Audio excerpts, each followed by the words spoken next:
It's midday right here in Lagos, Nigeria. Welcome to Lunchtime Politics. I'm Jeffrey Uzama. Let's bring you up to speed with stories we've been tracking the last 24 hours. And right now, as far as the polity and politics is concerned, let's begin with the headlines.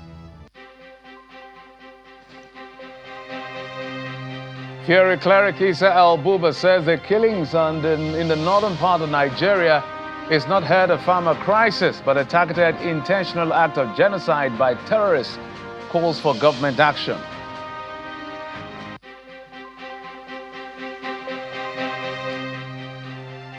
President Bola Tinubu describes killings in Jos and Kaduna by gunmen as cowardly and barbaric, as Governor Caleb Mutfwang insists that state government won't bow to terror.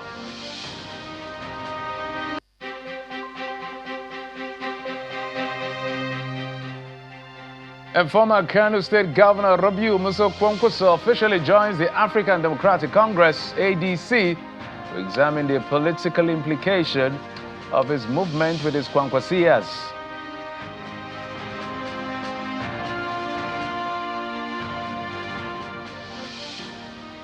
It's a very sad day in Nigeria as far as the killings are concerned, but let's bring you up to speed with what's playing out. We can tell you now that President Bola Tinubu is clearly unhappy with the mindless killings in Jos and Kaduna and has now condemned the barbaric and cowardly acts by gunmen in Angwa Rukuba district of Jos in Plateau State and attacks in Kaha village in Kagako local government area of Kaduna State. He sees both action as an affront to all that Nigeria stands for and assures Nigerians that a barbaric act will not go unpunished. The Commander-in-Chief has now directed security agencies to intensify all efforts to pursue the perpetrators and those spreading misinformation that can inflame tensions and further endanger lives. President Tinubu reaffirmed that security agencies are actively addressing the situation and believes that public perception is vital to maintenance of peace and protecting lives and property. He also commended Governor Caleb Mutfwang for his swift action in containing the situation. On his part, the governor of the state, that's of Plateau State, Caleb Mutfwang, in a state broadcast insists that the state will not bow to terror.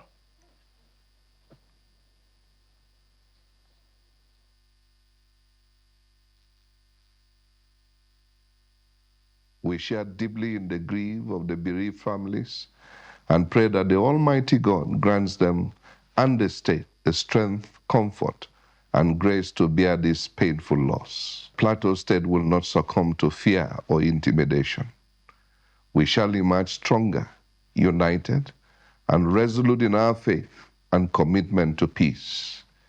We must deploy every available resource to defend our people, protect lives and property, and safeguard the territorial integrity of our state. Plateau shall remain strong and peaceful. Following the incident, the government took swift and decisive measures to restore order and prevent further escalation. In collaboration with security agencies, a 48-hour curfew was imposed on Jos North local government area, effective from midnight on Sunday 29 March to 1st April 2026. I wish to assure all affected families that the Plateau State government will take full responsibility for the medical expenses of the injured. Rest assured, we stand firmly with you and shall continue to provide the necessary support. The government will also engage closely with the families of the deceased, community leaders and stakeholders to ensure dignified burials for the victims as well as provide support for their dependents. We are committed to ensuring that all those involved in this heinous act are swiftly brought to justice and prosecuted accordingly. This time, we shall pursue the cause of justice to its logical conclusion to ensure closure for the victims. I urge community leaders, youth groups, religious leaders, and all stakeholders to partner with government in promoting dialogue, tolerance, and mutual respect. Together, we will overcome these challenges and build a more peaceful, secure, united, and prosperous Plateau State. Let's bring in my guest, the Commissioner for Information in Plateau State, Joyce Ramnap. She joins us virtually. Thank you so much for joining us, madam, on the program. Thank you very much. Good afternoon. Good afternoon. Let's begin with whatever update there is you want to bring to us. We understand that that's curfew would be on till I think the early hours of tomorrow. So maybe you confirm that to us as well. Whether there are also numbers in terms of death toll. We understand about 40 persons were confirmed dead. Is that the situation, or what is the accurate figure? Thank you very much. Again, let me begin by condemning in totality this undeserved brutality on people on the plateau, and the pain of it. We are all in it together as a people and the government of Plateau State. I also would send our condolences to the immediate families of those who have lost their lives in the course of this incident. At the moment, the number that we have confirmed is 26. 26, that is including those who were shot dead on the spot and those that were taken to the hospital. And we have about 20 people that are still on admission in the hospital receiving treatment at the Jos University Teaching Hospital. So that is the number that we stand with at the moment as to what has happened on the plateau. Now, the curfew is for the next 48 hours, which will extend into tomorrow. That will give ample opportunity for the security operatives to do the analysis of the situation and then assess the situation as it is, which they may be able to come up with the most appropriate position for us as a state, whether to continue or to relax the curfew. So at the moment, this is the situation on the curfew and the incident that has happened in the state. You are well aware of the actions of government and even in the speech of the governor, which you have also related, that the governor has not only visited the scene in Kwankwaso, but he had also gone to see the victims that are in the Jos University Teaching Hospital. And as a form of immediate reaction, intervention, we have also given the treatment to make sure that the treatment of the affected victims will be sorted by the government, and also set up a committee that will look into the situation to meet with the family members of those affected to find measures to bring a befitting burial to these victims of this incident. We do not want to continue. All right, madam, if I may come in. Yes, my apologies, go time. If I may come in here, so this is not the first time we're seeing comment or remarks or broadcast by the governor in this sense. Whether that will move the needle is a different kettle of fish. But there's another part I'd like you to speak to. I don't know how many. You said 26 people have been confirmed dead. Is that what you said? Because the network was distorting your voice. 26. The number I had confirmed is 26. Okay, 26. So let's get to something that played out. People have been critical of the governor. Yes, my apologies, please. People have been critical of the governor. For instance, we saw him coming with an armored vehicle. Is it that he didn't feel a sense of safety because people are being killed? They expected the governor to show up. They say he was addressing. Maybe you can help us explain what played out. They say he was actually addressing people from the armored vehicle. They insisted he comes down. So why did the governor show up in solidarity with the people with an armored vehicle? Doesn't that send a message of a stronger sense of insecurity in that sense, if you catch my drift? Well, I like to address the issue by also drawing your attention on the need for us to be more responsible as citizens in Nigeria. You know, it's always, well, I understand that when things like this happen, people see what they want to see and they report what they want to report. So I would understand with that, but I also want to use this opportunity to solicit that people should be more sensitive to the pains of others. It's not in moments like this where people are grieving and they're hurting and then you stroke their pain and you want to bring out issues that are not related, that will, instead of comforting them, you're adding to the pain or the sorrows of the people. The situation that happened in Angora yesterday was just an opportunity to want to have a clear view of the governor. The people insisted they wanted to see the governor. And so the security operatives felt that the best way to do that was to get him to stand on a tank. And you can imagine the height of that tank. And it was in the process of trying to stand on that tank. It was almost an impossible thing. And he stood there because he couldn't stand where they would see him. They wanted to have a view of him. So they needed a higher platform for him to stand on. And that was the incident that led to him standing on the tank. And when he wasn't able to do that, he didn't address them there. He was down and he was addressing people for longer than the usual protocol of events. After the governor spoke, like 5 other people spoke after him. They didn't see all of that. They didn't see how he was even embracing people that were hurting at that point. They didn't see all of that. Okay, I needed you to be clear. Madam, my apologies. I needed you to be clear on that because everything, you have to report and see everything. But the most important thing, like you said, is the protection of lives and property. Both the government at the federal level and the state government have significantly failed in protecting the lives of the people. And this is because perhaps, I don't know whether it's mixed messaging or inability to have a political will or mischaracterization of the situation. We are even afraid as people from afar that we may come back here to still talk about another killings in Jos. The Plateau has bled far too long. One of the different things I've heard the governor say is that he's not going to do a mass burial and the prosecution will be to the very end. This is not the first time we're hearing this comment. So how reassuring do you think this time is going to be that there will not be some form of a reprisal attack? I must say that this is more reassuring because you recall that before this attack, there had been a video of someone who has been trending online who has brought out a lot of threats on how they intend to attack after the fasting period, the Ramadan period, and they're going to attack and do all sorts of things. And this person in question has been arrested. So, I mean, this is something that is progress in the right direction, being that he has been arrested. We should be able to get lead information from him or get more information that could be able to give direction on as to what will be done. Now, on whether this will reoccur or not, nobody wants this to reoccur. No government will want this to be happening to its people or to its communities. Now, you can see the dynamic of what is happening. The nature of attacks keeps changing. It keeps changing.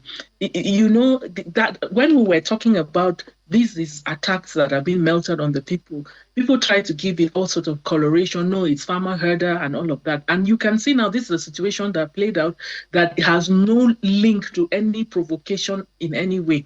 And I think the last of the attacks we had around the city, within the city or in this particular area we're talking about was in 2009 or thereabout. We haven't had any situation in that community. So it's taking newer dimensions.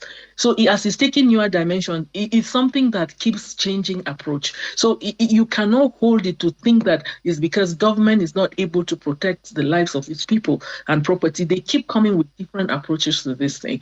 And it's not a one-person thing or it's not a one government approach that should be able to solve this problem. It's the complexity around it is really high. So I would want us to see it from that objective perspective that, oh no, this is coming with different approaches. This is like terrorism, like urban terrorism now we're seeing it. This is something that I'm not justifying that what has happened is right. I can never do that. But to see that this is something that sometimes plays out.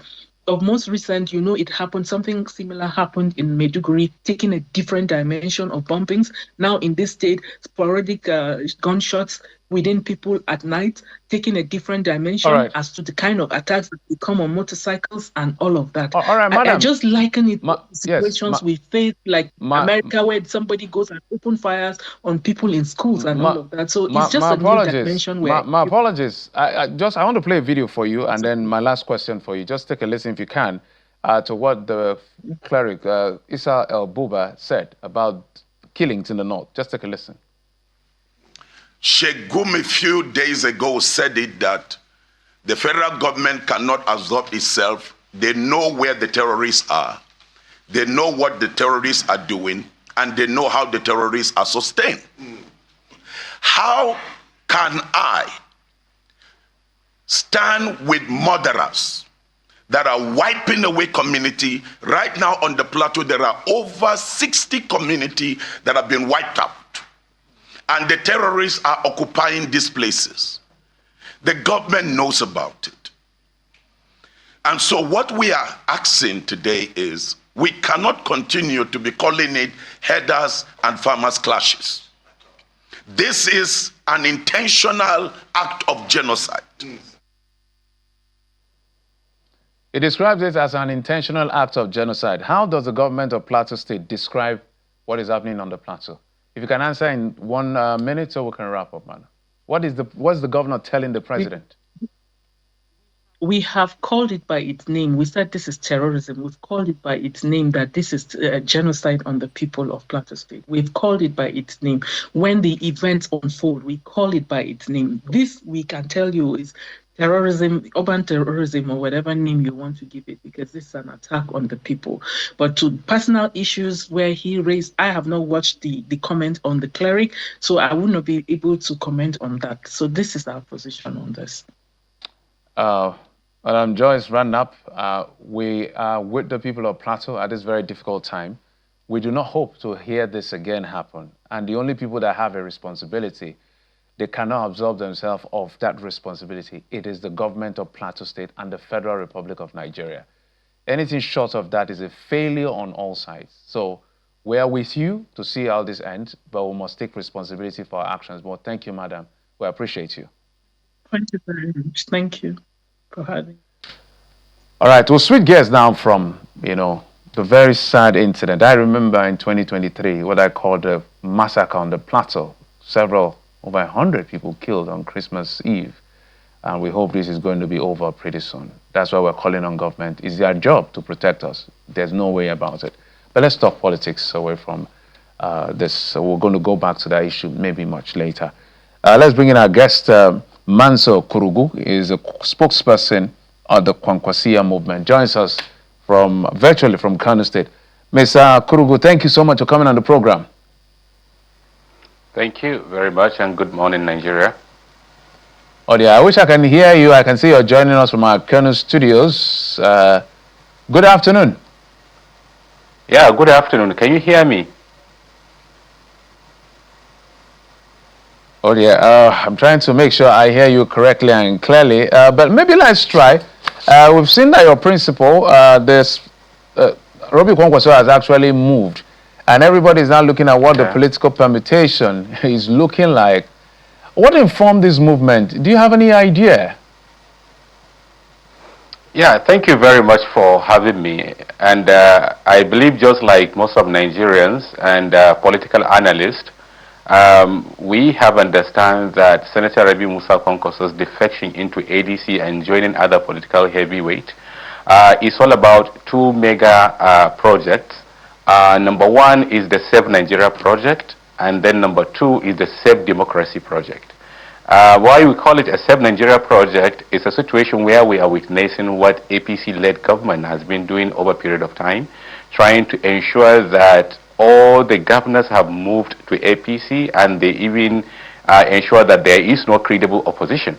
And we believe Nigerians deserve better, and that is why we are not surprised when we see our grand leader, Senator Dr. Rabi Musa Kwankwaso, have decided to join other heavyweights to ensure we provide, a strong platform for the opposition, a strong platform not only for opposition, but where Nigerian citizens can be able to go there and get a candidate credible that represent the interest and yearning of every Nigerian, a ticket that is more inclusive, a ticket that is more pro-masses, not only for people within the government. And of course, we are not surprised that Senator Rabi Musa Kwankwaso have decided to take this kind of decision. And of course, we have seen how strategic he has always been.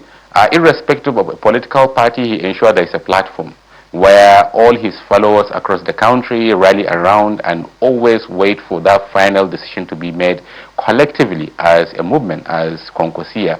And now you can see within just 24 hours, we were able to have mobilized and engage our members across the country and collectively move to ADC. And of course, that really means a lot in Nigerian politics. To many people, they consider it more like kickstarting the actual process of saving our democracy and saving the country.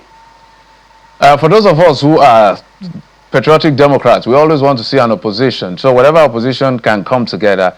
When the APC were on the opposition, we enjoyed formidable opposition until they kicked out the PDP. Now the PDP is, I don't know where they are. Maybe they'll find their feet. So maybe everybody's looking in the direction of the ADC. But we cannot dispute the political capital that Robbie Kwankwaso is bringing to the table, even though he's a bit more Kano-centric. But that number is significant. Last election, as presidential election, he scored over 1 million votes. In fact, the governorship election, Abba Yusuf scored over 1 million votes to win the governorship, the only governor that had that number. And now I understand, I think Nasser Gawuna is also coming into the ADC, who scored about 900,000 votes under the APC. So in terms of numbers, it looks good. Where I'm going to with that is to the effect that, what is he, because somebody like him cannot just join a party without some, something on the table. What is that thing on the table? Presidency, vice presidential candidate? What exactly has he disclosed that to you? Okay, so before I respond to that, which would have a very brief answer, I just want to correct some impression that a lot of people are having about Senator Rabi Musa Kwankwaso, that he's more Kano-centric. So maybe people really need to widen their own understanding about politics. Every single politician that is grassroots politician that really works with people and go for the people's vote, not using other means or incentivization to gain support of the people, must be a specific geographic centric. Because no matter how strong you are, no matter how relevant you may feel you are, nobody is very, very strong in every single part of the country. So every politician, if you are a national politician, we would expect to see your strength in your state first.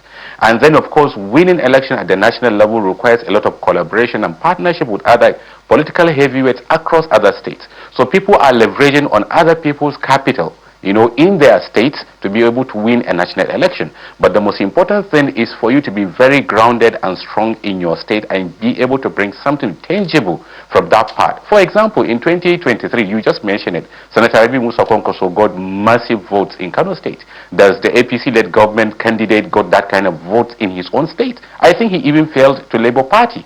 So that doesn't show how strong that particular candidate was, but it shows how strong Senator Rabi Musa Kwankwaso was, even though he was having a small political party at that point of time, which he joined less than a year into the election. So now, people that always have this mindset that Kwankwaso is Kano-centric, I think they really need to look at the politics beyond that dimension. They really need to get a wider spectrum that make an assessment.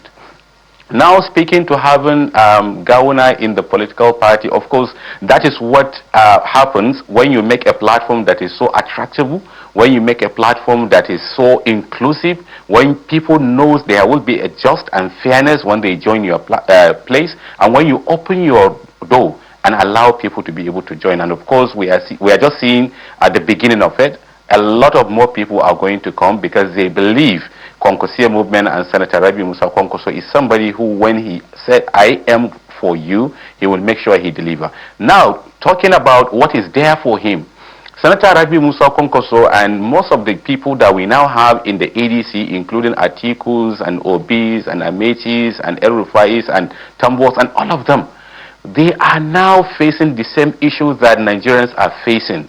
Our country is draining.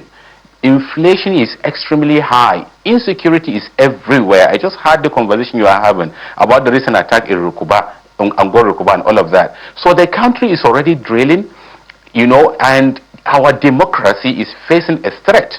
And these are the two key things that define the existence of mankind: the governance and the way a government is going to be elected. So every well-meaning Nigerian must Mr. Akurugo, before I let yes, the secondary and focus on saving the country. And yes, I think that is what we are now Mr. Akurugo, my apologies, I will need to butt in because of time. That participated in the 2023 election.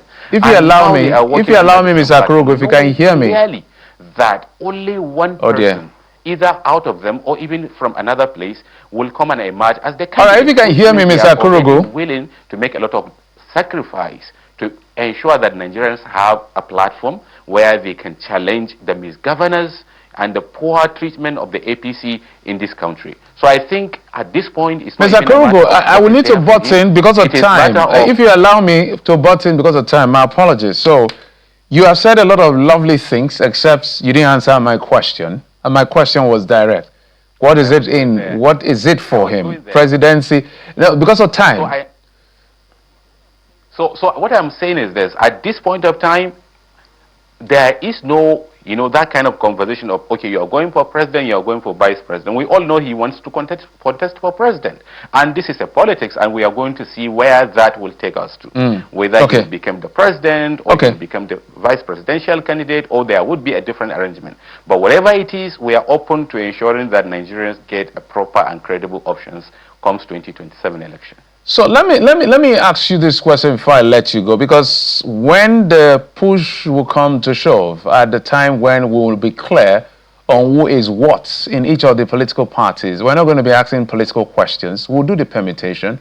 We're going to ask some questions that pertain to Nigerians. Politicians have their own thing. Nigerians want something different, which is good governance. And so, what in terms of policy direction, for instance, what will Kwankwaso, since you're the leader and the spokesperson of the Kwankwaso movement, now we're struggling under the impact of the fuel price and all of that, would he also subscribe to removing subsidy? And if he removes subsidy, how will he manage it?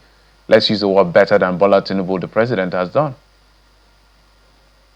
So the first and most important thing is that everybody must be learning.